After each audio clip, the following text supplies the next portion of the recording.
Right. Good morning, friends. Welcome to the webinar on sustainable tourism in India amidst COVID, jointly organized by FAST.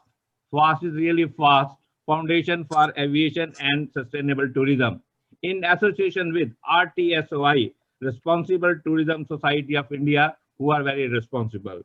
Friends, these 90 minutes of deliberation shall be fruitful if we follow the new normal. The new normal, so everything is there. There is a new normal for the webinars too. And that new normal mandates we are aviators.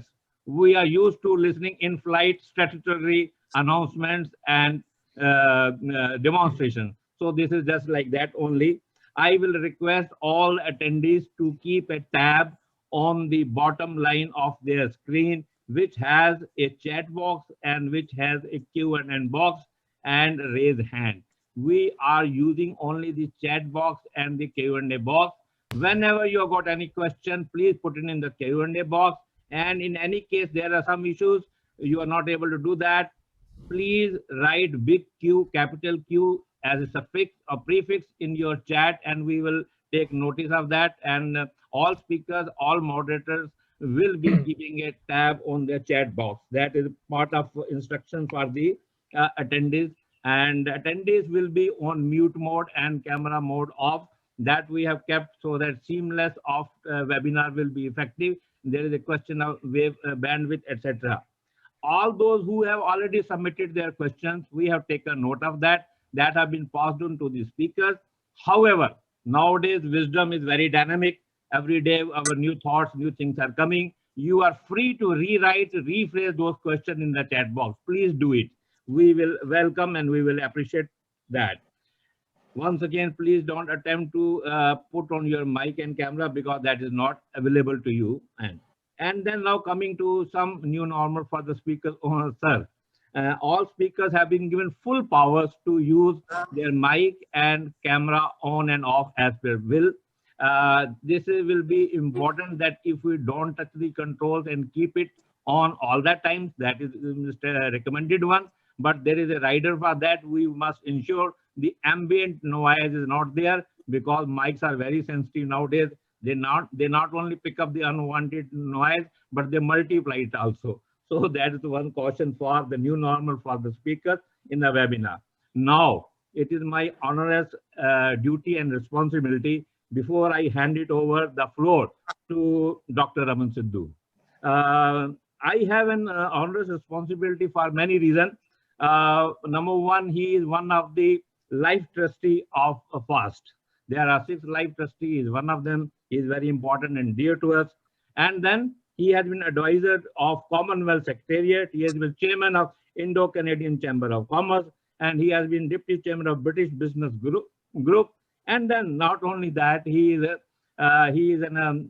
chartered accountant by profession. And yesterday only, I was on a program of All India Radio, and there they have invited a chartered accountant, their doctor, and few professionals. And somebody commented, CAs are as good as doctors. They are doctor first because doctors take care of our health being, and the CAs take care of our wealth being. So he is a doctor to us.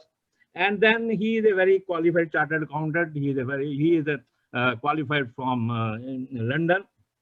And then he is an independent director on many organizations. I do not want to take a list. It will be infringing on the time of many others. And then he has been a co-founder, and he has been past president of Puffy. With very brief, pardon me, sir, taking a little extra, even if it's there. Over to Raman Sidhu, sir. Thank you very much, Bawaji. Can I be heard? Yes. You've been indeed very, very kind, perhaps a little too kind in your words of introduction. I am by now more of a chartered accountant than a chartered accountant. So I don't know whether this doctor thing works at the moment.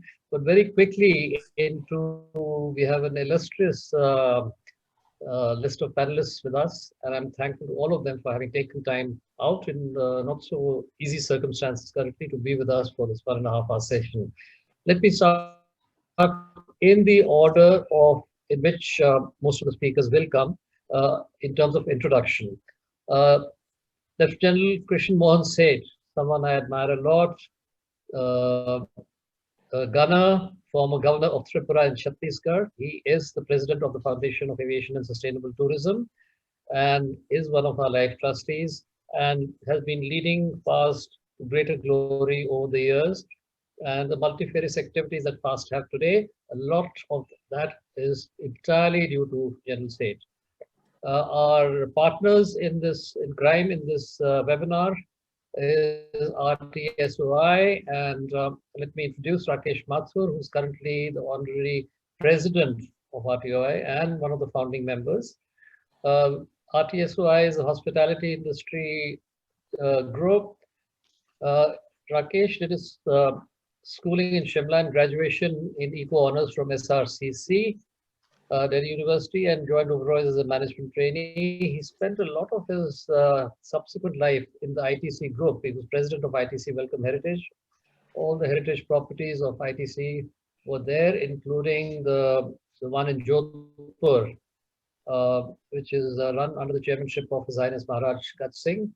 He's a co-founder member of the Advisory Council of Faith and chairman and principal advisor to High AIM, executive board member of INTAC, ISJ, Oro University, Surat Tourism Board, etc., etc. The list is pretty long, but someone who's been a friend over the years, along with his late wife, Renu Mathur, he also runs as a trustee, the Renu Mathur Charitable Trust. Over to introducing Mr. Vinod Zutshi from the Elite IAS Service, Rajasthan cadre, who has kindly agreed to be the moderator of today's session. He's a former secretary and so eminently suited to this role as Secretary Tourism, Government of India.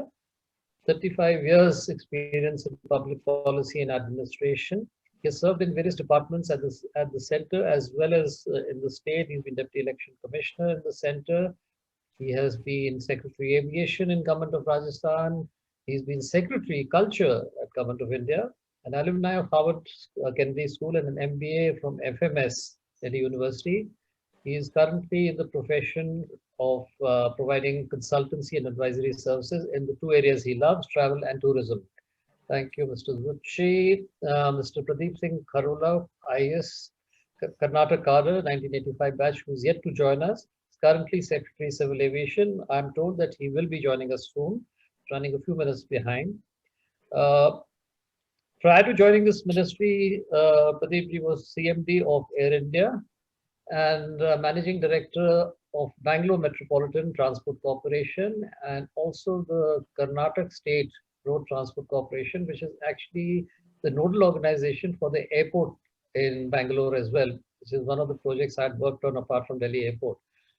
He's been chairman of the Karnataka Urban Infrastructure Development and Finance Corporation and has worked very, very closely through the very difficult Bangalore Metro project, and that's where he's picked up many of the challenges and ways of dealing with them that he's confronted with now. Delighted to introduce Mr. Arvind Singh, another person who's from both the elite college in Delhi University, St. Stephen's. I'm biased in saying elite because I'm also from St. Stephen's. He's also from the elite service, IAS.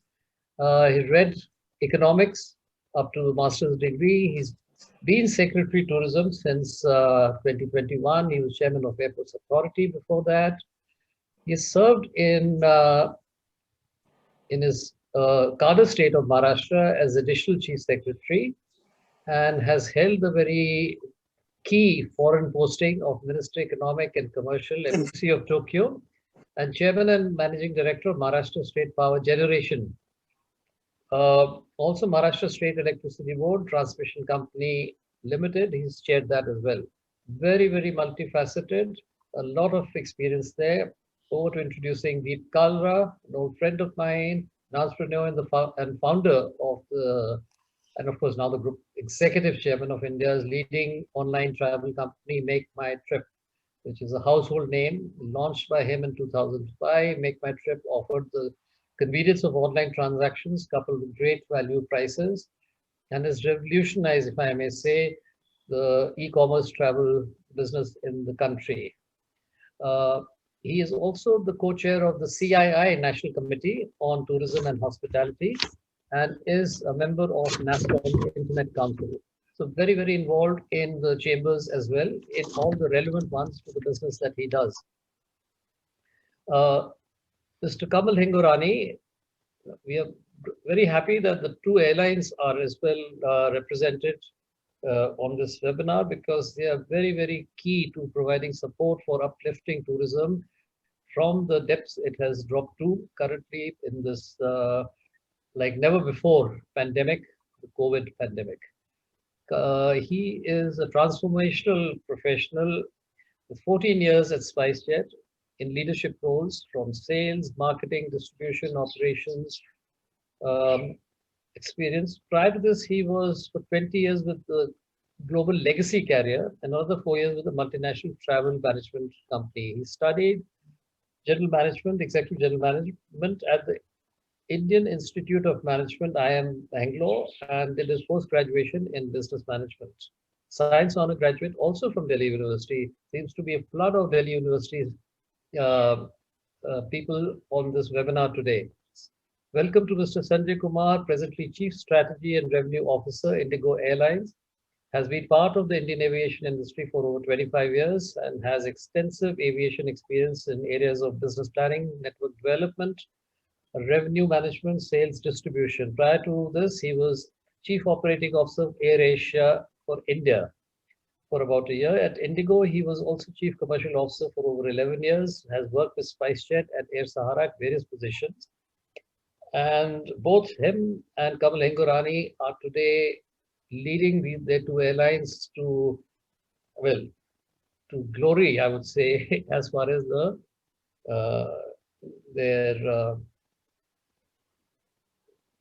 their carriage of goods business is concerned, because that is something which is thriving like mad. And even though passenger revenues for airlines have gone down, cargo is booming at the moment. I would briefly also introduce my friend and colleague Vijay Agarwal, who's currently the Vice President FAST and one of our life trustees. He served Airports Authority of India as chairman for more than 5 years. I'm not far from the truth when I say that out of the 67 airport terminals that got transformed, literally you couldn't believe it. You had to see each one by one, and I did see many of them. You couldn't believe what you were saying, because from the very rudimentary structures we were all used to seeing, which were called airports, the man who very quietly, without any band baja, as I would say, transformed 65 of those 67 is Vijay Agarwal. He holds a master's degree in engineering, power electronics and electrical drives, and was a Bachelor of Engineering from IIT Roorkee. He is a distinguished alumni of IIT Roorkee 2011, and an amazing person in terms of being a great doer. I think with that, I come to a close in the introductions, and I've had great pleasure. I'm delighted that I was given the opportunity to do so. I will now invite the Master of Ceremonies, Mr. Vinod Zutshi, former Tourism Secretary, to rightly lead on the discussion and to moderate it henceforth. Over to you, Vinodji. Sir, Secretary Civil Assistant has also joined. We welcome him, sir. Yes, Mr. Kharola, I had done your introduction. So sorry, I got carried away in introducing these illustrious people that I completely forgot my initial task of inviting General Seth as President, followed by Rakesh Mathur as Honorary President of RTSOI to give the welcome addresses. Over to you, General Seth. And Rakesh, you will then hand over after that to Mr. Zutshi. General Seth. It is my proud privilege and pleasure to welcome such a distinguished panel. About each one of them have been introduced so much in detail by Dr. Raman that I won't repeat their names. Also, all the participants in webinar, you're all welcome to this webinar on sustainable tourism in India amidst COVID.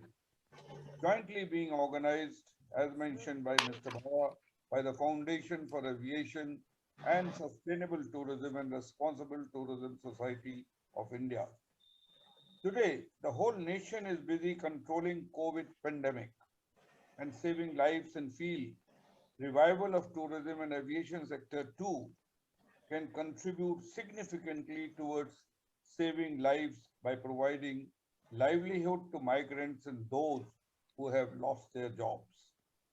Creating income and helping inclusive growth is another form of fighting the pandemic.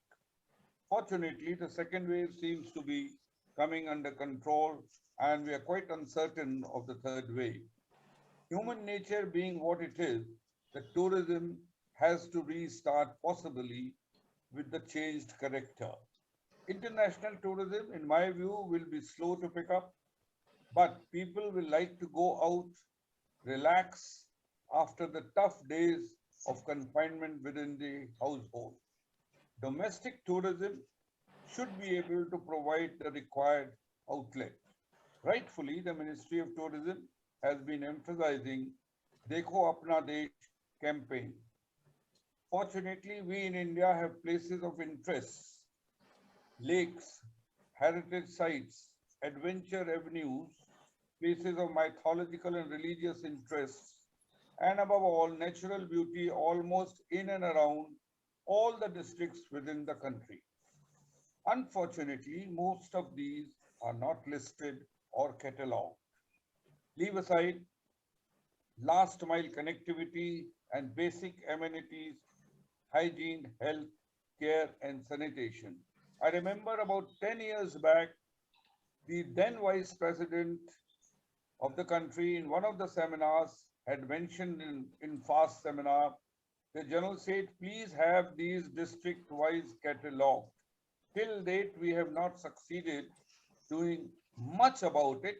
Some work has been done.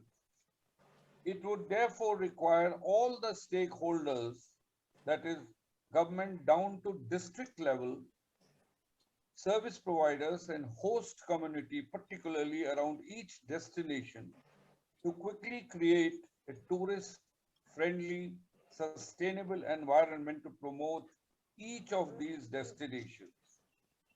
To improve the sustainable infrastructure would require decentralized schemes, involvement of private sector and financial institutions.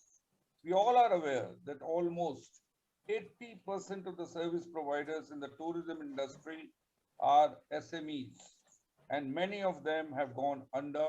In fact, many are struggling to survive.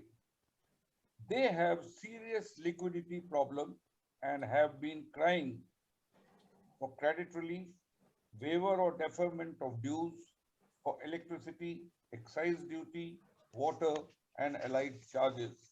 I would suggest a close scrutiny of their problems and efforts to derive sectoral and relief plans for tourism and aviation as specific issues which would help in reviving the domestic tourism at the earliest.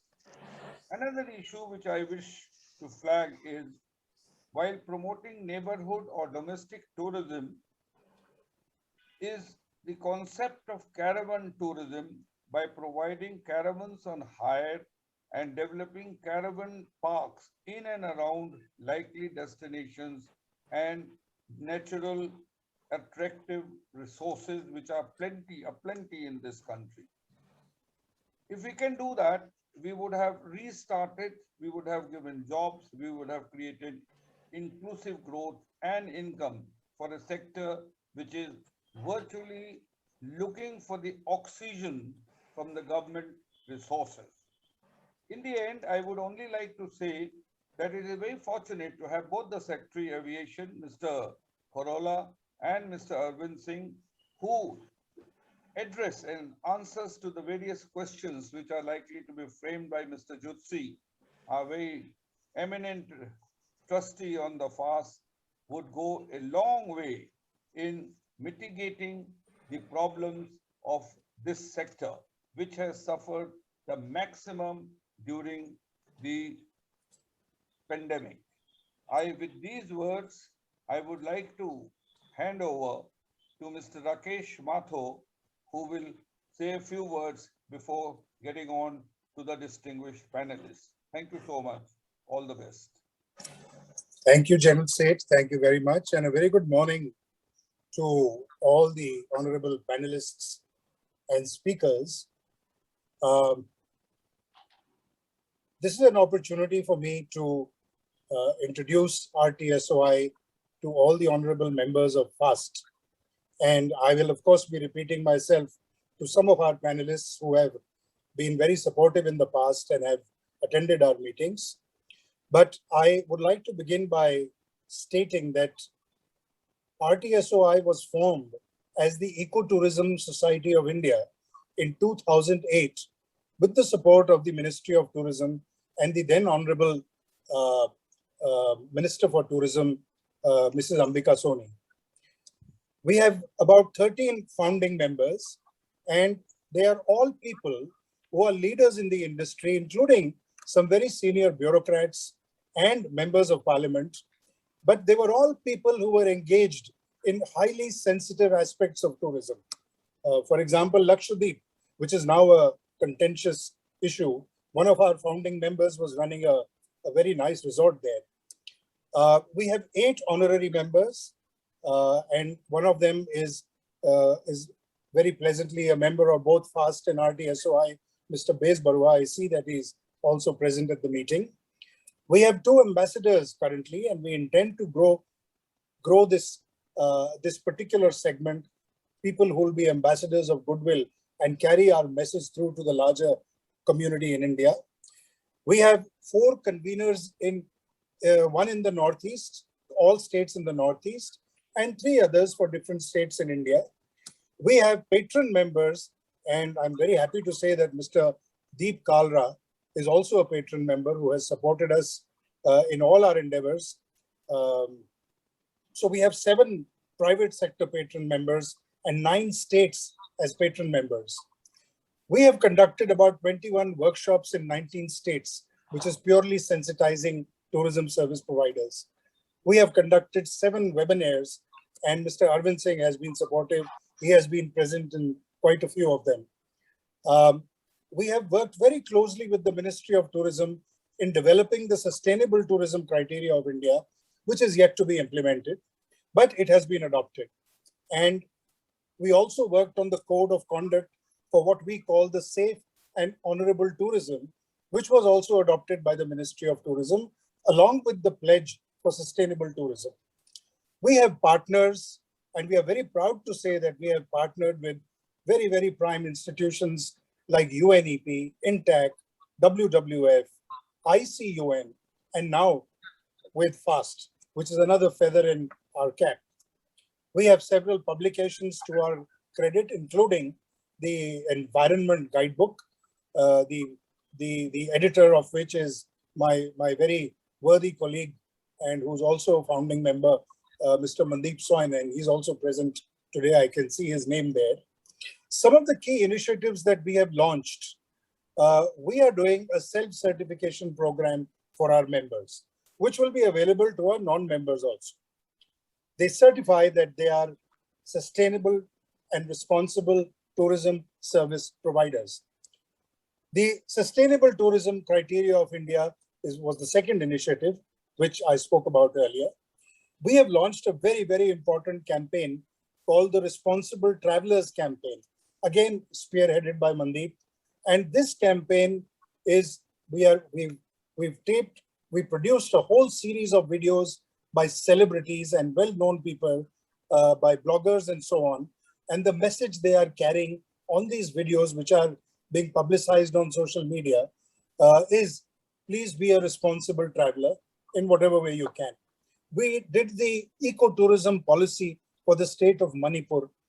We are working closely with Ernst & Young to develop ecotourism policies for Himachal, Odisha, and Meghalaya, which is being led by our Executive Director, Dr.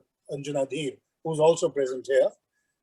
We are working closely we will work closely with organizations like Nangia Anderson and GEZ to evolve ecotourism policies for different states. And last but not the least, we have set up a resource center where a lot of information, data, books, articles, whatever is required by researchers in the subject will be available. We have been engaged with the travel and hospitality industry ever since we were formed. However, we were yet to get an exposure to the transport segment. And I'm very, very grateful and happy that this association with FAST has given us an opportunity to engage with transport and civil aviation being the key to tourism connectivity. I think it's very opportune moment that we start working very closely with the aviation sector. For us, this is a learning experience. There's not very much more that I can add to this particular seminar. I'd rather listen to others, but just three things. We would like to understand in more what are the environmental concerns and how we can work together. Number two, some time ago, I heard the concept of a green airline. Some airline in South America declared itself a green airline, and we want to understand more about that. And I think we have very worthy people sitting here from the aviation sector who can educate us. We also are aware that at the macro level, issues of carbon footprint left by fuel, etc., is a key issue. But we also feel that at the micro level, the amount of wastage of plastics, consumables, food, etc., is also a very, very heart-wrenching, whenever I travel and I see, people ordering and the amount of plastics being wasted, we have to evolve new ways of packaging. We have to evolve new ways of service. We have to look at how we can reduce that carbon footprint which we leave behind because of food waste and disposal of plastics and wrappers and things like that. So with these few words, I'd like to thank everybody and hand over the mic back to Raman. Thank you, sir. Thank you. Thank you very much, Rakesh. Thank you, General Seth, for your words of welcome. At this stage now, I would request the Master of Ceremonies, Vinodji, Mr. Zutshi, to take the program forward. Over to you, Vinodji. Thank you, Mr. Sidhu. President FAST General Seth, Mr. VP Agarwal, Mr. Rakesh Mathur, esteemed speakers of this business session, ladies and gentlemen. I too extend a very hearty welcome to speakers who are also my old colleagues and friends. Well, our speakers today not only represent both travel and tourism sectors, but also adequately represent the government and the private sector.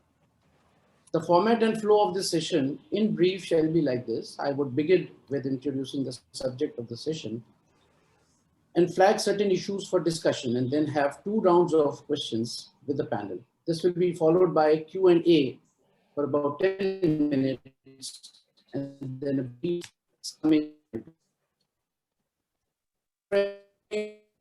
of this passing through the worst time ever. And the tragedy is that we are still not able to see the end of the tunnel. While the second wave is still not over, India is dreading the third wave. The agony of the calamity is that it is not only the demand side of travel and tourism which has got the unprecedented shock, but even the supply side, that is the industry and the service providers, they have been hit very hard. And therefore, today when we talk about sustaining tourism in the midst of COVID, in the backdrop of demand and supply deficit, it is both the demand as well as supply that need to be resurrected and reinforced. Friends, COVID pandemic has given a new dimension and an interim diversion to the conventional concept of sustainable tourism. Currently, we are facing the challenge of under-tourism rather than over-tourism. The tourism destinations are confronted with low demand in place of excessive tourist footfall.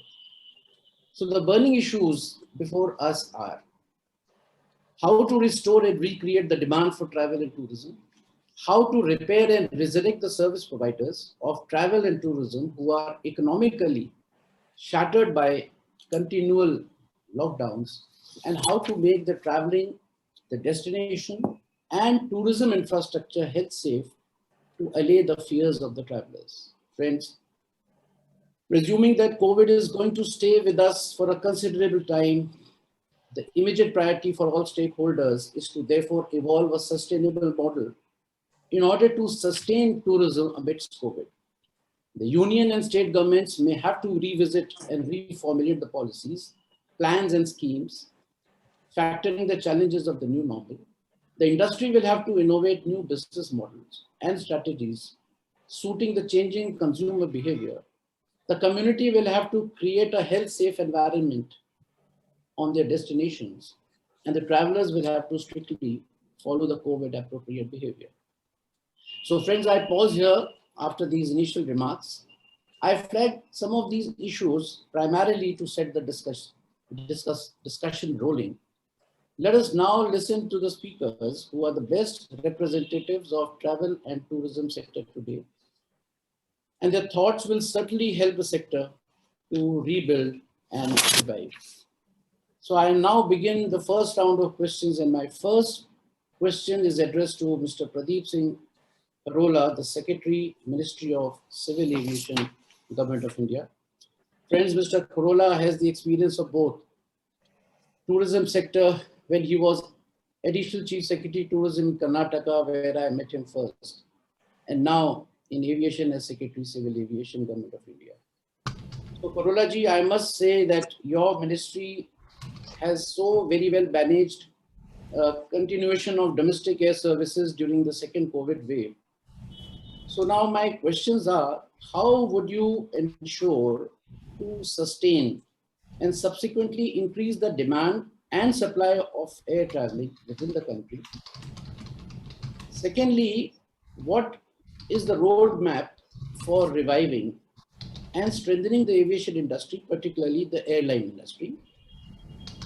And my third query is, what prerequisites and what enabling environment are you looking at to commence international traveling? Mr. Kharola.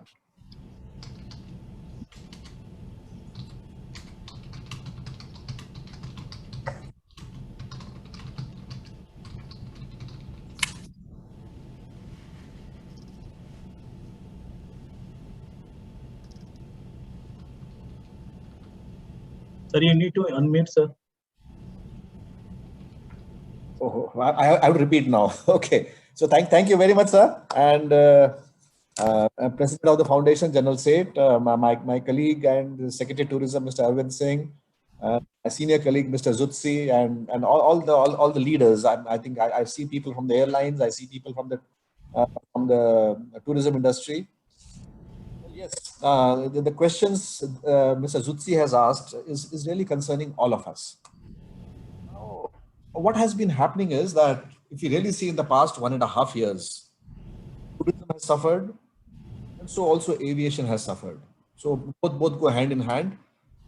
Aviation, yes, tourism is an important part, but aviation also does other things like transportation of essential transportation and all. So that's how aviation has been slightly, I would say, better off than tourism, though it largely depends on tourism to a great extent.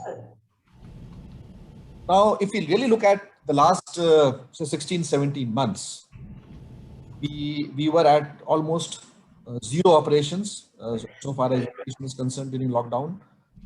And then onwards, we started scaling up the operations. Now, under such a situation, when we are scaling up operations, when demand is far less than supply, it throws up various challenges. The biggest challenge is that how to make these airlines fly viably in these difficult circumstances. So we were able to do a couple of things which really, I would not say helped the airline, but I would say mitigated their hardships. First was that we went in for a calibrated increase in capacity. Now aviation is totally free market, but it was the first time because of COVID, we had to impose restrictions on capacity. Not a very welcome thing, but then it ensured that the demand almost matches the supply.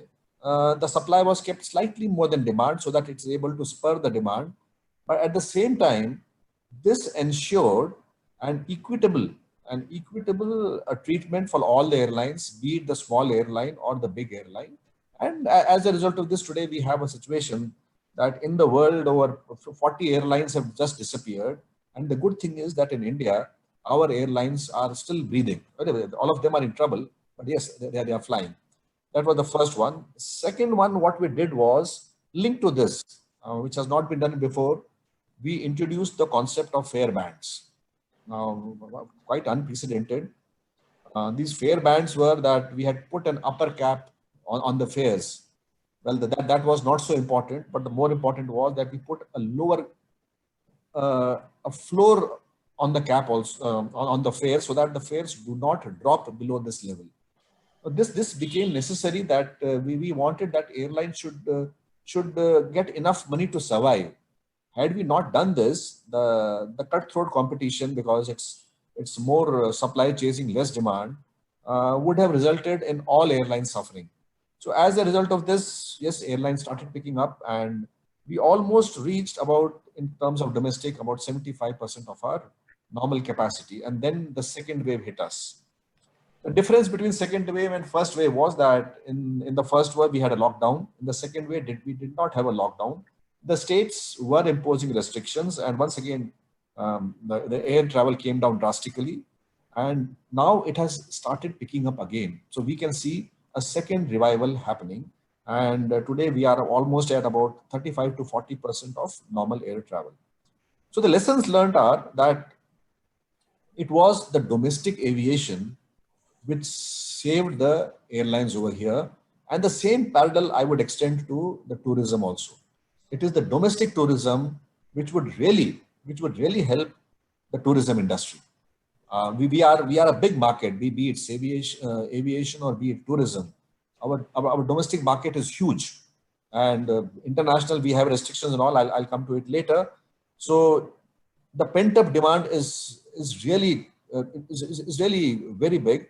And we see that it's opening up, and we see that even in the tourism sector, people want to venture out. For last 1.5 years, they've not gone out. Little openings in between, we saw all the tourist destinations were flooded. Now things have started opening up, and we will have both domestic aviation as well as domestic tourism picking up. One more thing is going to happen is that there is going to be a perceptible shift in the mode of transportation from maybe say rail or road to aviation. People perceive aviation to be a more safe transport so far as the COVID related protocols are concerned. We have reached what we normally call is a new normal. A new normal is that if you really see, I'm sure all of the tourism and the aviation industry is so interlinked, that air travel has virtually become contactless. And this has inspired a lot of confidence amongst the travelers. People feel that traveling the air, one will not get infected. Plus the health protocols, and our people are also disciplined. Now, the second lesson, which is common for aviation and tourism, is that even tourism industry also has to adopt a new normal. Now, this is very important, but it was very easy for the airlines that we had to follow some protocols and all. For tourism industry, for hotel industry or local travel industry, it's a challenging one. I mean, if we say that we have to take all precautions, it becomes difficult, but then it will have to be done. So the third lesson, what I would say is that apart from this is that inspire confidence in the people. Now, just as we were able to inspire confidence of the traveling people, the tourism industry will have to inspire the confidence of the people who would be visiting these destinations or staying over there. Now, for this, the new normal is essential, and the service providers of tourism, which are large in number. Now, these can be the tourist guides, these can be the taxi drivers, these can be the service providers in the hotel industries, and these can be the various service providers around the destinations. Their skills also need to be, I would say, slightly upgraded, and they also would have to be made aware of this new normal. If a tourist sees, whenever he goes that people are aware, people are following the protocol, he will get confidence that yes, travel is safe, and this is something, as Mr. Zutshi was saying, that it will be with us for some time, and we cannot just lock ourselves inside the houses. So we'll have to move out. And it is this awareness as well as environment building that tourism is safe, and this sign has to go, this message has to go to all the travelers. And this is what we should also project, that tourism is safe. As we are projecting air travel is safe, we have to project tourism is also safe. Other messages would be that, yes, there would be a class-wise shift as far as destinations is concerned. Tourists will go to those places where there is not much of crowding. So we have to look towards the experiential tourism, maybe the ecotourism or adventure tourism, where the crowding is less. So those destinations will have to be promoted more. Visiting monuments and all, people would be slightly careful unless the protocols there are of a top class. Now, again, measures will also have to be taken at the destinations, apart from the service providers, at the tourist destinations, that all these health protocols and the safety measures and the health related things are absolutely followed meticulously. So all this put together would ensure that the domestic tourism will once again see an upswing. And then the best way to spread the message would be by the word of mouth. We may do a lot of publicity campaigns and all, but the best way would be when the tourists go back and they share their experiences, that I went to X destination and it was so safe. It was so safe and healthy, and all were following protocols and all. So this spread of the message by word of mouth will really boost tourism. Well, let's face a reality that today we are sitting in this seminar. I'm sure 2 years back, General Seth, we had the pleasure of having this seminar, a physical seminar. Now today we are having this seminar in a virtual mode, and the efficacy remains the same. So this also has a message for both aviation and tourism, that business travel will not be as much as it used to be earlier. This is a harsh reality. Now there have been several advantages, I will say not advantages, several good things where we have been able to convert challenges into opportunities, and virtual meetings and webinars and getting works done without traveling and all. This has happened. So this has brought in overall efficiency in the economic system.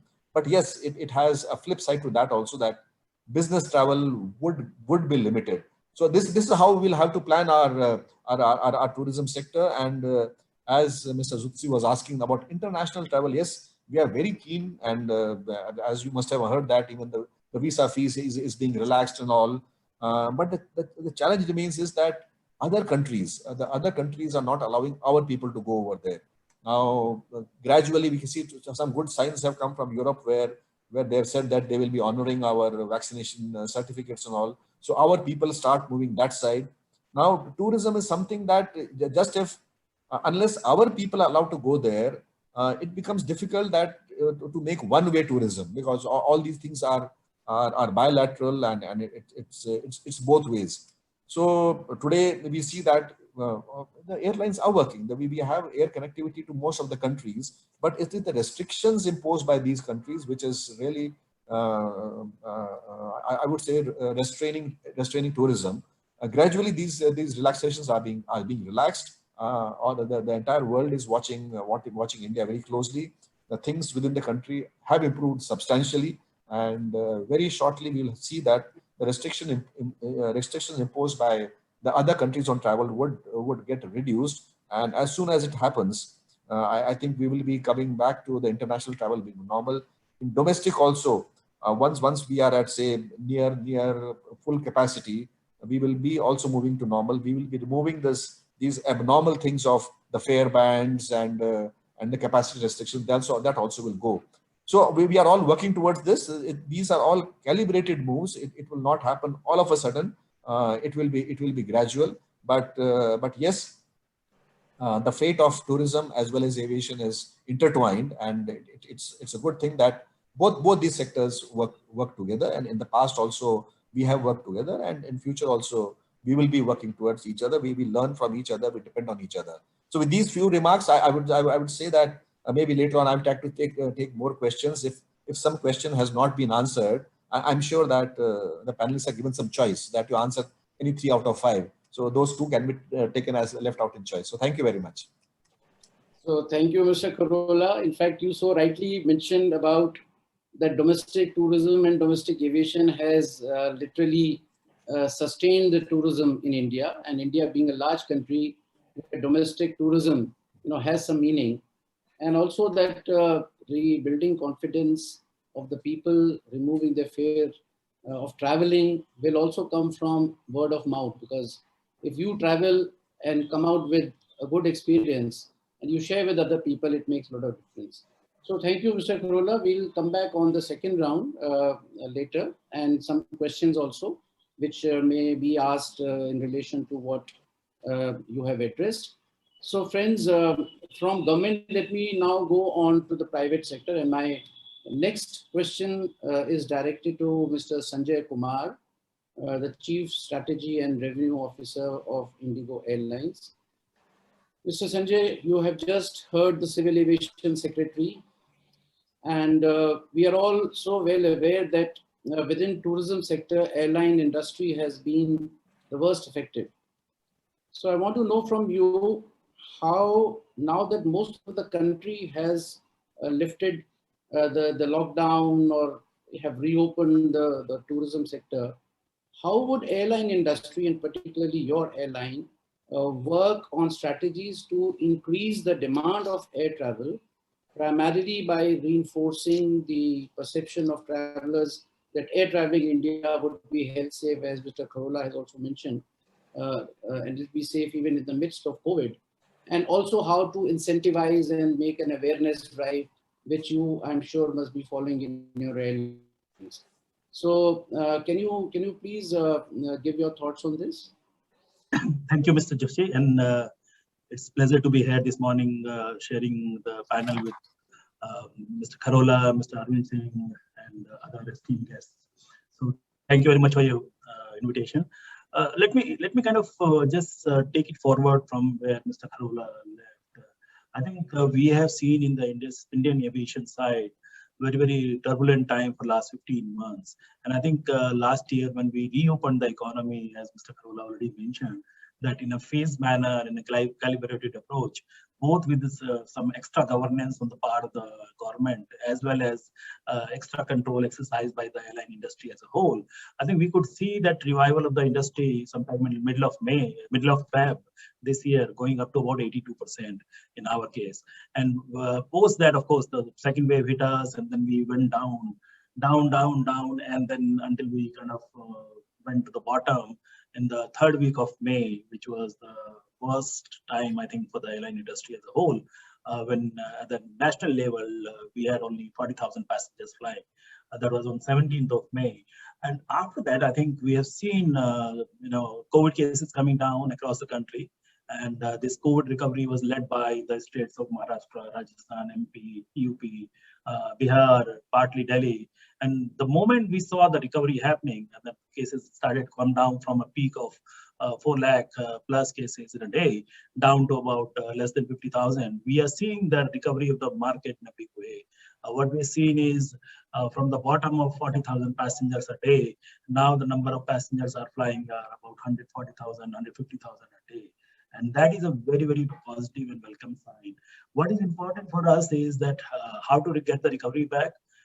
Between Feb and now, middle of, say, for example, end of June, we have almost 30 crore people already vaccinated. And I'm assuming that out of these 30 crore people, most of those travelers, or most of those people who are wanting to get out of the house from one city to another, wanting to take holidays from one city to another, I think most of the population, traveling public, has already been vaccinated. And that is one thing I think we have requested both at the MOCA level and other level, just to make sure that all those who've been vaccinated, they should not be asked for any RT-PCR by any state government. I think that will encourage travel in a bigger way, in a more regular way. That is one point. The second point is, as the capacity is right now, for example, controlled at 50%, and we are already seeing that last 3 weeks, the bookings and the numbers, Deep is also on the call, he will kind of substantiate those numbers. I think we have seen a growth of almost 300 or 350% daily bookings on on every booking platform, whether it is an airline or whether it's the OTA, everywhere we are seeing those numbers. So it is very important. Capacity opening is also a reflection of opening of the traffic.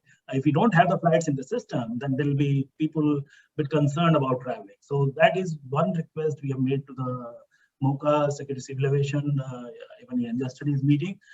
And I think it is in the interest of the traveling public, the economy, and the company as a whole, that we should open up as quickly as possible. And the third point is, which is more to do with the tourism. I think at our level, we have been able to connect some of the destinations which were kind of never served before in India. Places like Allahabad, places like Agra, places like Bareilly, and these are the places which have now been connected with direct service either from Bombay or from Bangalore or from Delhi, just to make sure that if you have to travel to Uttarakhand and Nainital and Ranikhet and Almora area, you can land up into Bareilly from Bombay and take a 2-hour road journey to get into those markets. So we have been able to create this connectivity deep into the heartland of the country, whether you go into the northeast, whether you go into the south India, or also North India. So Indigo has been able to create that connectivity. Just to let you know, today we are operating flights into Bhopal, Aurangabad, even after the pandemic, and those flights have started kind of picking up. So it is very important for us to create the connectivity first, then traffic will automatically bound. And we as an ecosystem have to make sure that we are able to kind of provide us, lean, clean, safe flying for all the customers. We are able to provide a same experience, the hotel and the other requirement, local transportation in the cities. And I think it's a matter of time. Indians have a very poor memory, but they also have, very, very hard nature in terms of, getting out. And I think it is a matter of time. If the third wave is not there at all, I think with the vaccination at the full speed from the government side and some of the measures by the Ministry of, Civil Aviation as well as Ministry of Tourism. Ministry of Tourism announced recently 5 lakh visas will be free of cost, and they have kind of announced an incentive program for the small tour operators and the travel agents. These are the all welcome sign in the right direction. It is just that we need little bit more support from the government in terms of opening up the capacity, opening up the regulations. I think that will see us getting to the pre-COVID levels. So thank you, Mr. Sanjay. Can you just tell what are the areas of support that you are looking at this juncture from the Union Government, from the Aviation Ministry, from Airport Authority, DGCA? Very briefly. So we just had a meeting yesterday chaired by Honorable Kharola sir, and we of course have expressed our desire that capacity should be opened up, to if not 200%, 80% level, so that we can plan to mount more and more flight and then cover more and more market. Like there are still some market which are kind of restricted. Say for example, if you want to add flights into Patna, all of a sudden we have reached the 50% level, but we can't really add flight into Patna. Delhi, we have already reached 50%. So Delhi airport is saying, no, we can't add any more flights. So it is the same thing, whether chicken comes first or egg comes first. We have to kind of just find a right balance between the two and make sure that we are able to kind of create this environment of support system for the operators, both on the airline side as well as the airport side, and we are able to kind of justify the operations. Of course, none of the airline are stupid enough. If they are not even recovering their variable costs, they will be flying these planes. Certainly not. Already crumbling industry, and you don't want to add to your misery by operating flights which are not even your fuel cost recovery. So obviously there will be a lot more discipline, self-discipline from the airline side. And I'm sure if the capacity is opened by the government, it will definitely lead to a faster recovery than what it is today. Thank you, Mr. Sanjay, for outlining the salient issues confronted by the airline industry and also coming out with a very heartening note that, the traveling has really picked up. And there are certain issues which you need to you address to the government and get the support. I'm sure Mr. Kharola would certainly look into this matter. But I must say that and congratulate all the airlines of India for performing towards maintaining the health air travel. In fact, not heard mishap or any untoward incident being reported that somebody has caught COVID or got infected during air travel. So I must say that with so many passengers traveling every day, right from the time the second wave came, and even May onwards, I would say May 20 onwards, you have really done a laudable job, and congratulations to the airline industry for keeping the tourism and the hopes alive. So thank you, Mr. Sanjay. I now go on to the Secretary Tourism, Government of India, as the next speaker. Mr. Arvind Singh, the present Secretary Tourism, Government of India, has also been the chairman of AAI, and so has the right insight and experience of both travel and tourism in totality. So Arvindji, the tourism fraternity is well aware of the fact that Ministry is making all efforts to sustain tourism, particularly the domestic tourism through various campaigns that you launched. Ministry has also lately facilitated a stimulus package, and industry is very happy about it. Even SEIS scheme, I believe, has been approved. Many schemes have also been customized to the needs of industry. National Task Force has been constituted to look into the issues and challenges of tourism industry, and industry is also waiting hopefully for the new policy to be launched.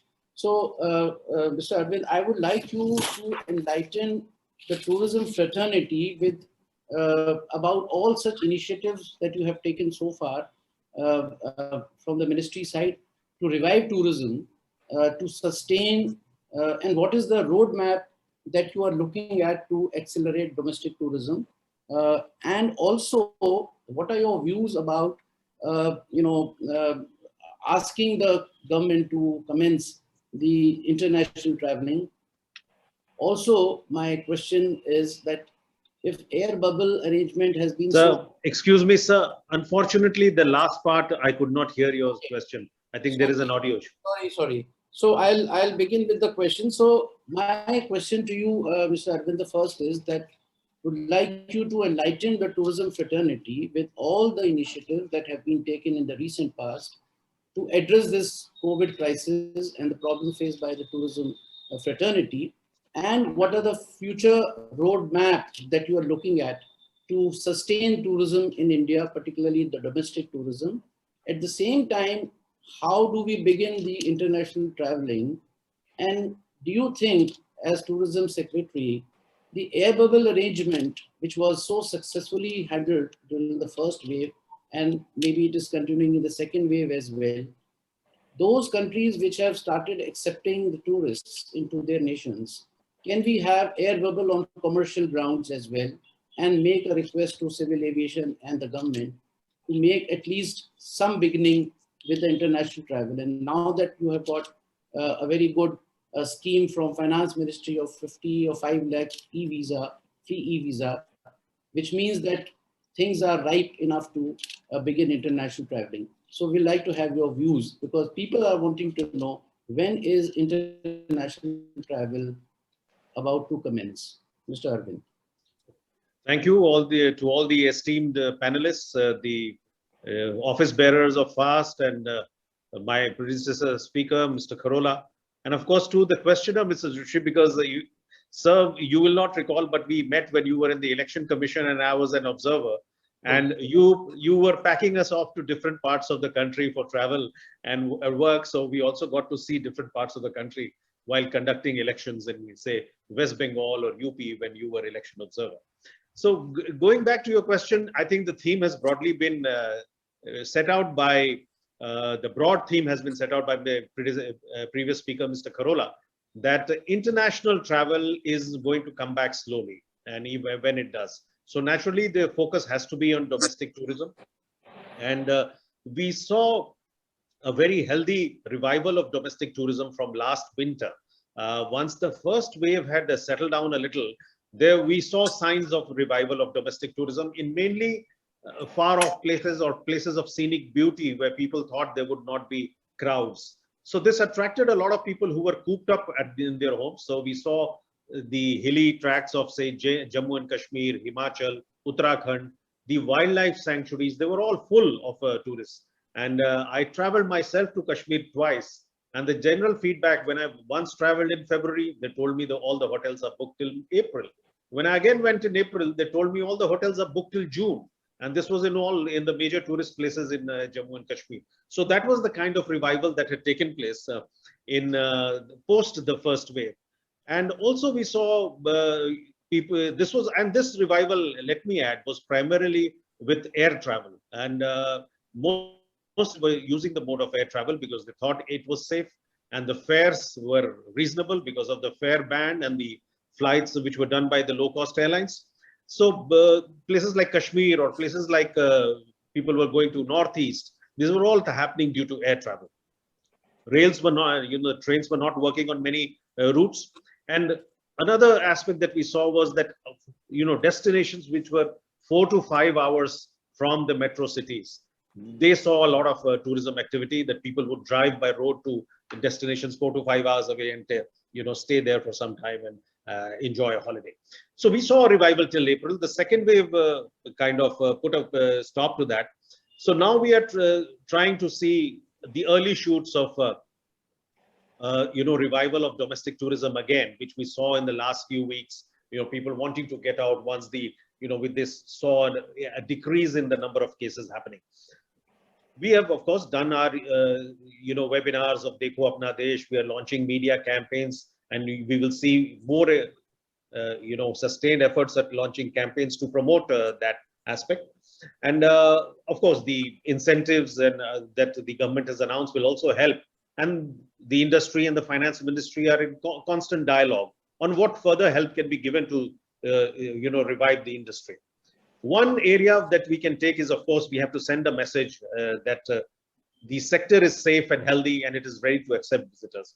I have myself written to all the chief secretaries that please ensure that all the stakeholders within the tourism ecosystem, that is the tourist guides, those who work at the registered hotels, then the tour operators, they are all vaccinated.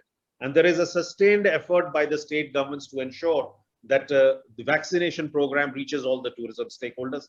I think that will, send a positive image, and that will definitely create an atmosphere that, yes, all the tourism people who are associated with the industry have been vaccinated and are safe. The ministry has also launched a portal, Sathi, where we are encouraging units to self-certify that they are following all proper COVID protocols. And if they self-certify, that sends out a message that if you go and use this facility, then you are safe and all COVID-related safety measures have been undertaken. Now, coming to your questions on international, definitely that is an area that everybody is waiting for opening up, but it depends on the behavior of the virus, both abroad and in the country, and also on the spread of vaccination, that how fast are those countries abroad vaccinating themselves and how fast is our vaccination program spreading. But when I meet with sections of the industry, they are confident that it will bounce back soon. And they are already getting inquiries for travel when the tourist season starts in India. And the air bubble agreement has really served us very well. And we are now getting reports of some countries opening up travel to Indians who have vaccination, completed the doses of vaccination, or Indians who have RT-PCR certificate. I think the point that you made, that we can start thinking of a reciprocal arrangement with such countries which are opening up for India gradually. Not all countries are opening up, but some which have tourist potential and see some traffic from India, we should try and open up so that at least we get some traffic coming back into our country. Thank you. Thank you, Mr. Arvind. I'm sure that all tourism stakeholders will be encouraged by your positive perception and will be benefited by your advice. In fact, I really appreciate, your initiative of ensuring that vaccination, happens to the fullest. In fact, I would at this point in time request the industry also, the tourism industry, whether it is associations like IATO, FHRAI, hotels, if they can also proactively work for vaccination of their own staff at the earliest, as also, launch some awareness drive and also the vaccination drive in consultation with the state government and the district magistrates. I think that would make travel and tourism go faster, and we'll be able to put on the fast track. So thank you very much, Mr. Arvind. I'm really feeling nostalgic to see the room of Secretary Tourism. Thank you for sitting in your own office. So Mr. Deep Kalra, you are leading an online travel company, probably the largest e-commerce travel organization. And I must compliment you for making Make My Life as one of the most visible travel brands during COVID times. You also co-chair the CII National Committee on Tourism and Hospitality. So, Mr. Kalra, please let us know, let us all know how travel trade, hospitality, and OTAs plan to deal with the new normal by way of dispelling the fear of traveling for the minds of traveler, generating demand for domestic traveling in the backdrop of Dekho Apna Desh campaign and other campaigns launched by the ministry. How do you see converting the outbound travelers to domestic travelers as long as the international traveling does not start in full bloom? And what support the travel trade you think requires at this point in time from government, especially from the Ministry of Civil Aviation and Tourism Ministry to sustain and revive the travel trade and hospitality? Mr. Deep Kalra. Thank you, Mr. Zutshi, and wonderful to be here with everyone. Mr. Zutshi, the way you have actually got the right question for the right person is amazing. Now we know why you're considered a legend, because I have to share, I was in Kashmir recently. Like Arvindji, I also did 2 trips in 2021 to Kashmir, and everyone there remembers you very fondly. So clearly wonderful work done. Sir, I would firstly like to really compliment the airlines, the airports, even the hotels, obviously under the aegis of both the ministries, DGCA, for truly ensuring that the safety protocols are done so strictly to the point sometimes it becomes annoying, because if you're sitting in a plane and you try to remove your face shield, promptly an air hostess will come and say, sir, please keep it, you're in a middle seat, etc., etc. And it's excellent. It makes you feel very safe. Like I answered one of the panelists' question, I think Mr. Umesh Mehta asked, he's scared about going on an airline. And I really tell him, and I've done maybe 12 or 14 air trips during first wave, second wave, from the beginning of the pandemic. I think it's the safest place to be. It's the safest place to be for 2 reasons. One, protocols are being done very strictly, adhered very strictly. Secondly, between you and the next person, there is always 4 layers of protection, and if you like, you can make it 5. You can wear a double mask, which is the new protocol, a surgical, a cloth mask on top, seal yourself and wear a shield. The next person is wearing at least 2. And even the most kind of stubborn people will wear 1. So I think you're very safe on an airport, you're very safe in an airplane, you're very safe with staff in hotels. I really feel so. And I'm saying this to also answer your question on what we are doing. And I'll just come to that in a couple of minutes, sir. So I think I also want to point out that the impact on sector we always talk about is terrible, but we only look at the large companies because this sector is actually very fragmented. All of you know it better than me. And it's the bottom of the pyramid where the impact has been nothing short of carnage. And there have been fatalities. People have just gone out of business. You talk to a shikarawala today on Dal Lake, or you talk to a guide in some other part of the country, they're saying we have not seen business. Thoda sa aaya aur band ho gaya. So I think it is like they are really, and that's their livelihood. So yes, in India you can, shrink back and you can subsist with a very little, etc. But for how long? So a lot of people at the bottom of the pyramid have gone out of jobs. And I'm not sure if the aid that the government is now giving, the ministry is given, is reaching them. So the only way to get to them is actually to revive tourism. So this seminar is very well, chosen, good timing. I believe the only solution this time, because third wave is inevitable. Jokingly before the seminar, we said between the 2 waves we are living. Second wave has subsided. WHO has already reported that we are 12% up in numbers from last week, and this is how waves start. So third wave is inevitable. The only question is how much can we blunt it? We don't know. It depends on vaccination drive going pretty fast, I think, and depends on herd immunity, etc., and how the virus behaves. What we can do, sir, I really believe, is to start opening up in a, I would call it just smart manner. Smart why? I think we have to leverage what we know, what we have learned about the virus and about the first two waves. We know a lot more now than we knew in the first wave. The second thing that we have today, we have the vaccine. We must leverage that. And the third thing is technology, and I'll deal with each one. Today we have the vaccine. We have now almost 4.5% people doubly vaccinated. We have about 20% people singly vaccinated. That's not bad. Like Sanjay rightfully said, there's a very big overlap between flyers and these people. All frontline staff have hopefully been doubly vaccinated. So even a country like Switzerland, not a banana republic, a real country like Switzerland, who after a lot of thought has said, we are opening up to all. They're opening up to the world. Even India is not left out. No one's left out. So long as you're doubly vaccinated, please come, plus RT-PCR test and no quarantine. If you're singly vaccinated, sorry, you will have to quarantine for 10 days. I think that's a very smart way to start opening up, and we probably have to look at a similar protocol. The good news is, I think someone very brilliantly thought of putting a QR code on our vaccine certificates. That is something which is brilliant. Why? Because it is foolproof and fudge proof. We all know some of the RT-PCR certificates have been fudged, etc., causing a big issue. Today you have a QR code which can't be fudged, and secondly can be read by a mere phone. Any phone is a scanner. So today that certificate can be read by CISF with the scan. That certificate can be read by check-in at the airlines, and that should be accepted. And if you come in with double vaccination, I don't think you need any other tests. Maybe 1 year of the vaccination and then a booster, etc. Whatever the protocols the Ministry of Health comes up with, I think we should follow. So I really believe it's the way to go. It's a very simple schema. We have done some work. We have just taken it forward through CII.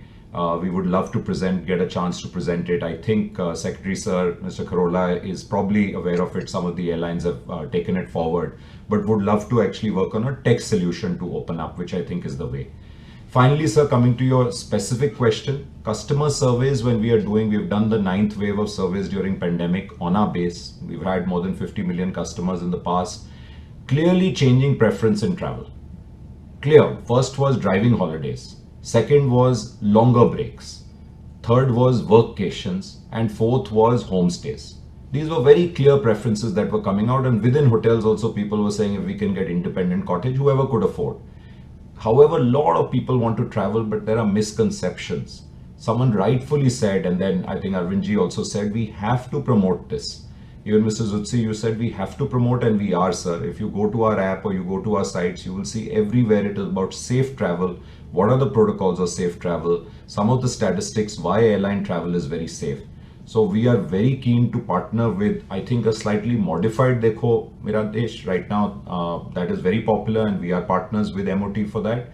But maybe we should talk about how to travel safely and all aspects of it. I would be remiss if I didn't talk about the sustainable tourism point, which I think Mr. Mathur made, and Mandeep had a point on it. Longer term, and it's not either or. I think we really need to think about how our destinations will remain travel worthy. When you go to Kashmir today, it's actually quite pristine. I went to Pahalgam after many years, actually many decades. It was beautiful, but I fear sooner than later it might go the same way as Manali. And that would be so sad. Or as Nainital, or as Mussoorie, or as Northwest. We all know what has happened in these places. So we really need to have a concept of carrying capacity, where we don't take more than a certain number of people into these places, of zoning, what kind of hotels and homestays can actually function. And thirdly, maybe even large parking and electric cars to move around. The irony was 2 years ago in Manali, I could not walk on the roads. I found lesser traffic in Gurgaon than I found in Manali, and I mean it in season. So it is actually, I think, something we should take up seriously and maintain. Our Kashmirs, Andamans, when we open up Lakshadweep, all these places, I think we can still do it. We have an opportunity, anti-plastic, of course, but also carrying capacity norms. So I think all of us should look at that. I'll stop here, sir, but very happy to partner with our principals, airlines, hotels, and the ministries, of course, in promoting this in any way possible, including, even putting money behind it and reaching out, because I think perception has to be changed. People have probably the wrong perception about safety in travel today. Things can be managed quite safely. Thank you. Thank you, Mr. Kalra. Just one related query, Mr. Kalra, I want to have your views. Today, almost 16 months have passed, or maybe more, since COVID has affected the whole world. Now, with every time there's a reopening, every country sets its own travel protocols, health protocols for people from the other countries. Now, today, European Union doesn't recognize Covishield. India retaliates. Now, isn't it time that an international common code for travel protocol should have been established by this time? There's an element of distrust among countries. Now, how would, despite the fact that COVID will go away, vaccination will happen, but this distrust between the nations and the need for international common protocol, you think UNWTO or some international organization can play some role in it? What are your views? Because the trade, your trade, international trade is going to be affected. No, it's a brilliant point, sir, and I'm not sure I'm totally qualified to answer, but I'll share with you what I know, and I would love to hear this also from Mr. Kharola and Mr. Singh. I think they'll know more. So fundamentally, WHO is there. WHO has certain protocols, and one of our vaccines, Covishield, has already been approved. Now, the EMA or the Europe pass, which they were making, is actually for people to move around freely within European Union. So now which two countries have gone ahead and accepted Covishield are actually Switzerland and Iceland right now, which are actually not part of EC technically. However, it doesn't really matter, because immediately the next day 7 other countries followed and said Covishield is fine, because obviously they were lobbied and they were said, it's the same as AstraZeneca and you can't, because all of England got AstraZeneca. So I think that part is probably sorted. Covaxin, I think we have 1 or 2 hurdles to go through. We must have a common one, and I think WHO stands for that. We should use that. So I'm lesser worried, and also this retaliation we won't allow and all, I'm not sure. I don't know how these things work. I think the main thing is to do the right amount of pushing, lobbying, whatever we call it, that this is the same vaccine. It has a different brand name in India. If you're accepting the English, you have to attend this. I think the problem comes with this new Delta variant, which is, quote unquote, freaking people out because we don't understand it yet. But many variants have come in the past. I think you need a little bit of time to test, and then once they will be assured. But common protocol, sir, I think starts at home. Let's first get 30 states to have the same common protocol. Then we can expect 200 countries to have it, is the way I look at it. Very right, Mr. Kalra. Thank you very much for sharing your thoughts. So now I come to our last speaker, Mr. Kamal Hingorani. Mr. Kamal, you are a veteran of aviation industry and had a long stint in travel management companies also. So Kamalji, India has achieved the distinction of being the 4th largest aviation market and aims to be the 3rd by 2024-25. Our airport infrastructure is world-class, better than most of the developed countries. Yet the last decade has been of turmoil for the airline industry, with a large number of airlines getting grounded for some reason or the other. This was before COVID struck. Now, COVID must have certainly added, more issues for viability of the airlines. So with increasing demand, either if normalcy prevails or, by COVID itself subsides, or when India gets fully vaccinated, how do you think that airline presently operating, including SpiceJet, will be able to fill this supply gap, if the demand picks up? In fact, I have read some travel agencies mentioning there's going to be a massive rush in 2021 and 22. So is airline industry, with only 2 or 3 major airlines operating in India and also for international, would be able to cope up with the demand? Thank you, Mr. Zutshi, for this question, and thank you, FAST, for having me here. It's such a delight to have to answer a question about demand, because I'm a born optimist. Now, I've forever maintained that, it's just a matter of time that suddenly we'll see demand. When it comes to supply from the airlines, we are all well aware that there are 700 aircraft currently operating in India, and we have that many more on order. We alone have 144, and many other airlines have a lot more. I think these orders will materialize as soon as we know how COVID is going down. And when it comes to domestic and international, I think both should grow drastically. My personal hope and estimate is that by end of this year, we should reach at least 50% of pre-COVID for sure, both domestic and international put together. Going by, we've had tremendous support from Kharola sir in helping us through COVID to, go through COVID protocols, etc. And like Deep just mentioned that, we need a common platform for our 29 states to have something which will be a ready passport. So just to share with you, with World Economic Forum, SpiceJet had partnered the Common Pass, which WHO has also supported. Though it's a while away, but that Common Pass was envisaged not just as a travel pass of IATA, which also we are partnering. Travel pass of IATA would support fully vaccinated people to go through one country to another, and it would be app-based, and information would be pre-available with the airlines to board, and the borders at the other end to accept passengers. While that is something we pilots have been done at 72 routes, we hope that hopefully by October, India should be part of it. And I sincerely request support of both Mr. Arvind Singh and Kharola sir to push that in whichever way we can, because that's one way that we can actually, encourage international travel. So I don't think supply of aviation seats or airplanes is a problem. I think demand is what we need to push. And like Deep mentioned, that what's very important is if we can have a QR-based app, which any airline or even railways for that matter will accept internally in India. I think it's something which is doable. We used COVID to digitize a lot of things. Today, SpiceJet hardly has any paper boarding cards. We do e-boarding pass, we do e-baggage tags, we are contactless. And all this happened because of COVID. Like Ajay Singh says, you can never afford to waste a crisis, and definitely not a crisis that's once in 100 years, not even once in a lifetime. So I think we all have driven a lot of technology, digitization. We must make the maximum use of it to enable more and more tourists and passengers to not only travel by air, by rail, but also at the various tourist sites, at entertainment areas.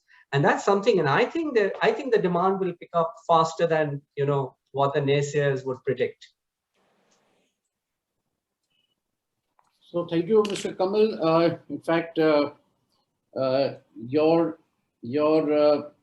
confidence about tackling the demand, whatever level it reaches, is really very heartening and very encouraging to the tourism industry, because connectivity and tourism are so intricately, related to each other. So, friends, I now go to the second round. Although we have very limited time, we have overshot, but then since I had mentioned, it will be just a minute and 1 to 2 minutes per speaker. So, Mr. Kharola, I come back to you. Single line or 2-line answers. 2 initiatives or future plans that your ministry has in mind to ensure economic sustainability of airline industry in the midst of COVID.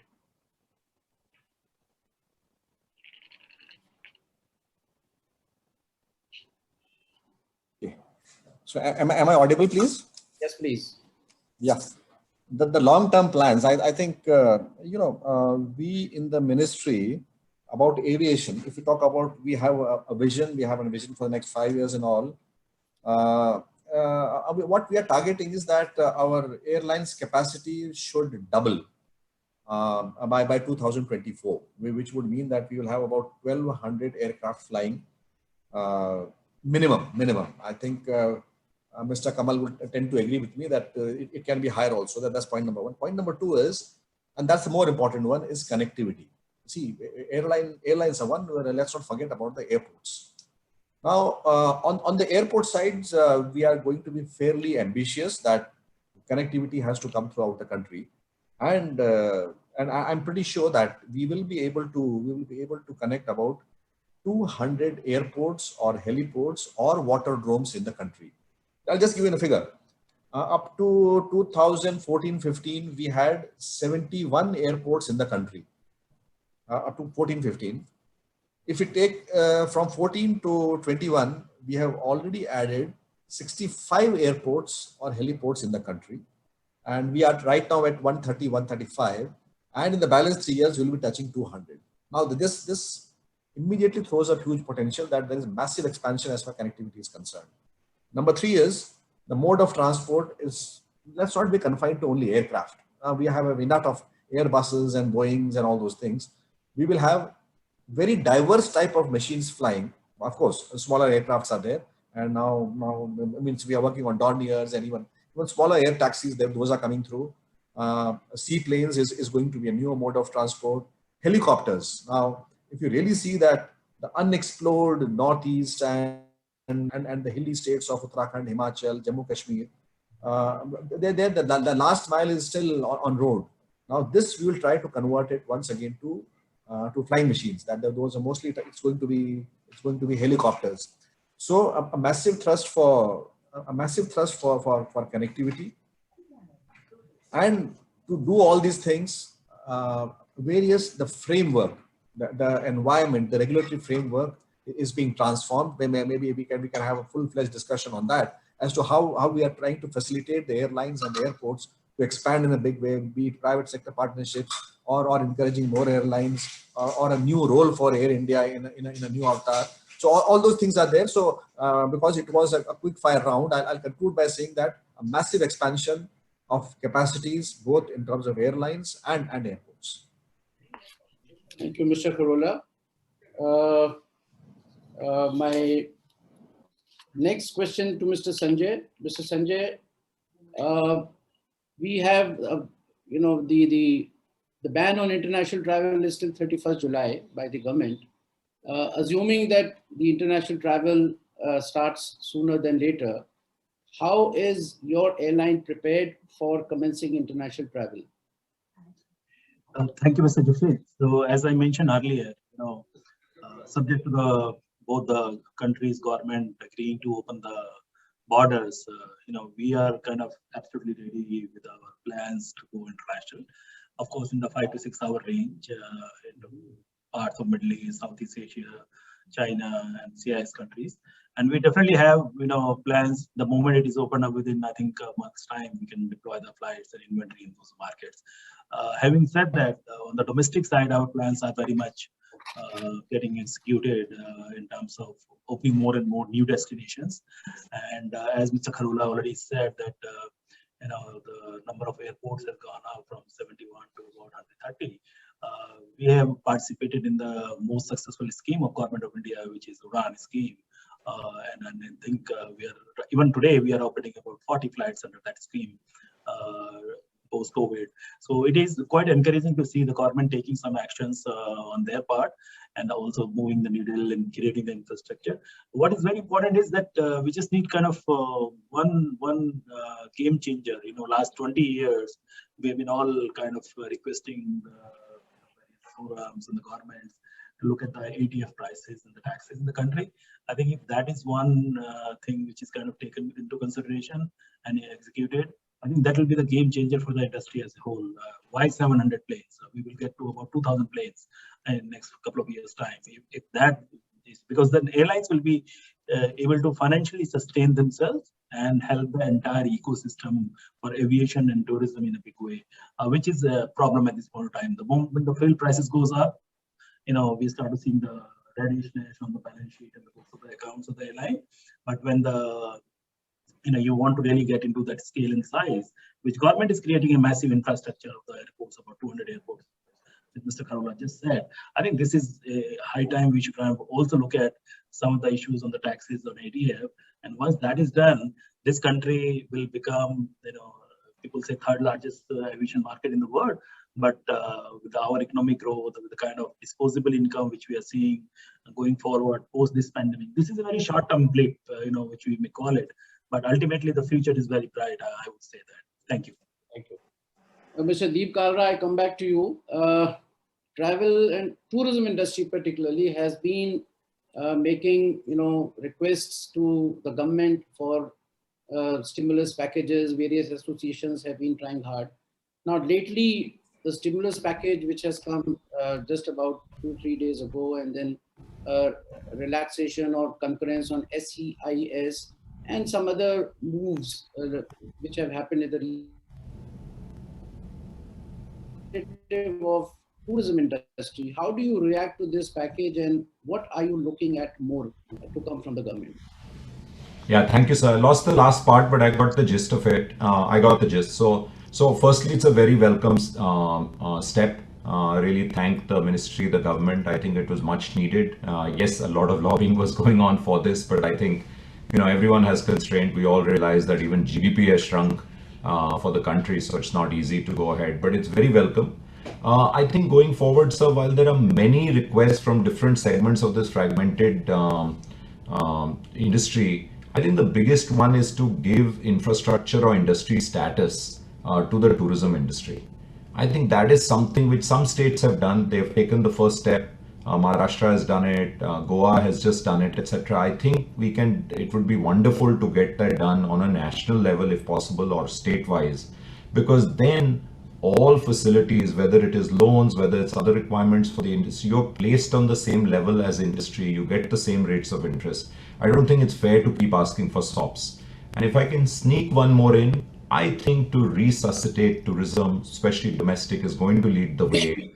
The similar scheme like LTC, etc., if we could get an ATG benefit given to individuals for the next couple of years for domestic travel, I think it would really help, because people do respond to this. We have seen it in the past. They do respond. Otherwise, you don't want a situation where international borders open, everyone rushes outside, whoever can. So I think we should take this as an opportunity. Kamal said it very well. There's a crisis, but there's an opportunity on the other side. Probably that would be my second request. Thank you. Thank you, Mr. Kalra. So, Mr. Kamal, as we have all agreed that travel and tourism will depend on domestic tourism for some more time till international travel picks up, which may again take some time. So tell me, the regional connectivity scheme, which was launched a few years ago under the new policy of civil aviation. Now, how do you see this RCS scheme to help in promoting domestic tourism further in the midst of crisis?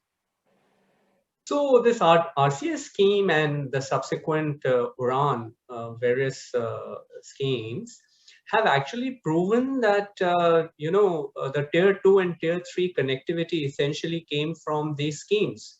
And really, if I recollect my data correctly, pre-COVID, I remember 18% of the incremental air traffic was coming from tier 2 and tier 3, while only 6% was coming from metros. This is 2019 data, if I'm not mistaken. I will stand corrected if somebody, but what I'm trying to say is that the air travel, which also constitutes a lot of tourist traffic, was growing 3 times faster from tier 2 and tier 3 compared to metro.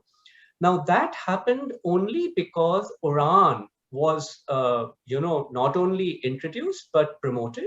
And we as an airline, I think, have, used it to the maximum, a single airline which has used the maximum routes on URAN. And we find this scheme to be absolutely a game changer, most certainly. Thank you. And finally, Mr. Arvind, what message would you like to give to the travelers in India to dispel their fears of traveling end-to-end and also visiting the domestic destinations which have started opening now after the second wave? So, as I said, sir, the upswing in tourism that we saw from last winter, and we saw a lot of very good and healthy practices being taken by all the hotels, the operators, those who are manning the tourist sites, and including at places where there were lots of crowds. We saw that things were very well managed, and the experience of the second wave and the time that has elapsed has given us an opportunity more. And I'm sure we'll see a further strengthening up in these measures, as Deep and others have mentioned. There is more awareness about this among all the operators, and they know people at the sites know that, or the tour operators know that if they don't offer this kind of a product which is safe and conveys a message of safety, it will attract, it'll be a non-starter for the customer.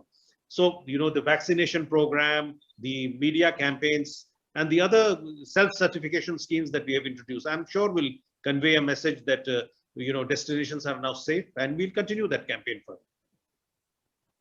Thank you, Mr. Arvind.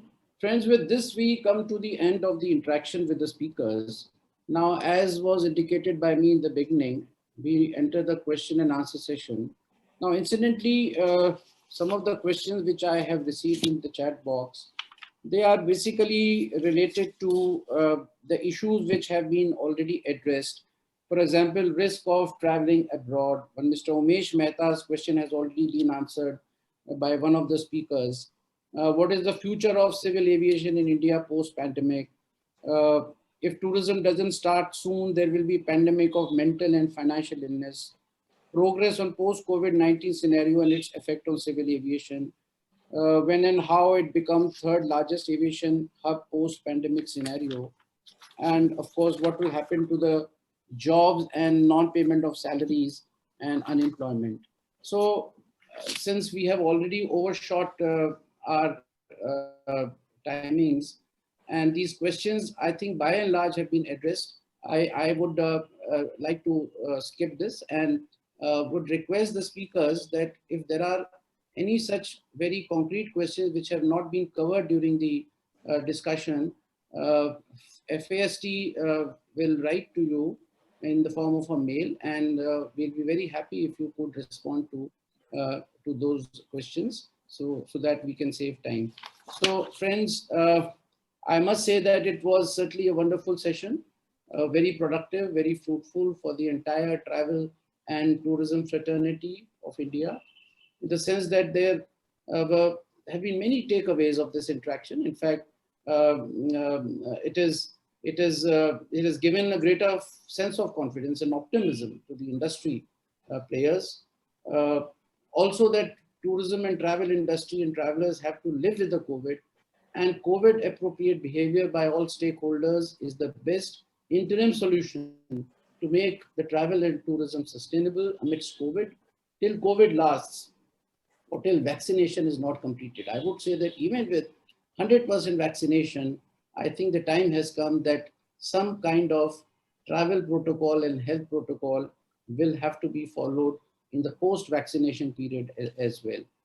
Also, the vaccination at a faster pace and 100% vaccination, as I said, is the goal which I think not just the government, it is not only the responsibility of the central and the state governments. I think the private sector, and particularly the travel and tourism industry, can certainly take a lead, and as I mentioned earlier, play a proactive role in creating an awareness drive to prevent or to address the vaccine hesitancy, and to also facilitate the vaccination program in cooperation with the state governments and the district administration. And of course, last but not the least, the government support, whether it is fiscal or monetary, whether it is through policy, plans and schemes, is utmost important for sustaining travel and tourism business.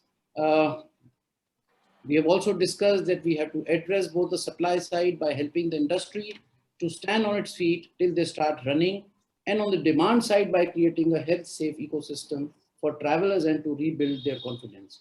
Ladies and gentlemen, as is the prevailing tradition of FAST, today's proceedings and salient takeaways will be documented and disseminated to all the stakeholders of travel and tourism, both in the government and private sector. In the end, I wish to thank all our speakers for not only taking out time for this FAST event, but also to give useful insights which will certainly benefit one and all in the Indian tourism world. Thank you, gentlemen. With this, I hand over the stage to Mr. VP Agarwal for the vote of thanks. Thank you.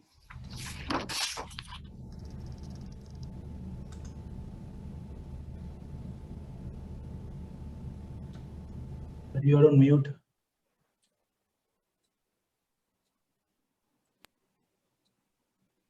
Sorry. Thanks, Mr. Zutshi. Dear friends, I thank everybody for their patience, and we have a little bit overshot.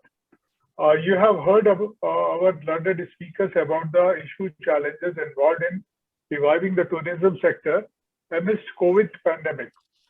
Stay at home, 3 words that have grounded holiday plans world over as the novel coronavirus pandemic rages. The multi-billion-dollar tourism sector, a growth engine in many economies, stares at the gigantic losses. Thousands of its workers, from top executive to bottom staff, faces an existential crisis. I think this revival will depend on efficacy and speed of implementation of strategies to gain shareholder and travelers' trust, which is most important. Social distancing and health protocol will be the guiding factor for various modes of transportation and stay. We express our gratitude to Shri Pradeep Singh Kharola, Secretary Civil Aviation, Government of India, and Shri Arvind Singh, Secretary Tourism, Government of India, who, in spite of their busy schedule, agreed to speak on this important tourism topic. We are also grateful to Gen.KM Seth, former Governor of Tripura and Chhattisgarh and President FAST, and Shri Rakesh Mathur, Honorary President, Responsible Tourism Society of India, for their address to the participants. I also take this opportunity to thank Deep Kalra, founder and executive chairman of MakeMyTrip, Shri Kamal Hingorani, Chief Customer Service Officer, SpiceJet, and Shri Sanjay Kumar, Chief Strategy and Revenue Officer, Indigo Airlines. Thank to Shri Vinod Zutshi, former Secretary Tourism, Government of India, for moderating and summing up the proceedings by emphasizing that reviving to the domestic travel is the main focus point for the recovery. I am grateful to all the stakeholders in tourism, including FAST, RTSOI, members for sharing their thoughts with us. Our thanks to FAST Board of Trustees, especially Shri Raman Sidhu and Shri MP Bezbaruah and other eminent dignitaries from RTSOI. We thank all participants for being part of this webinar and Shri GS Bawa for hosting this webinar and providing all technical support. Thank you. Thanks to everybody. Thank you. Thank you very much. Thank you. Thank you, everyone. Thank you very much. Thank you, everyone. Thank you. Bye-bye. Bye-bye. Bye.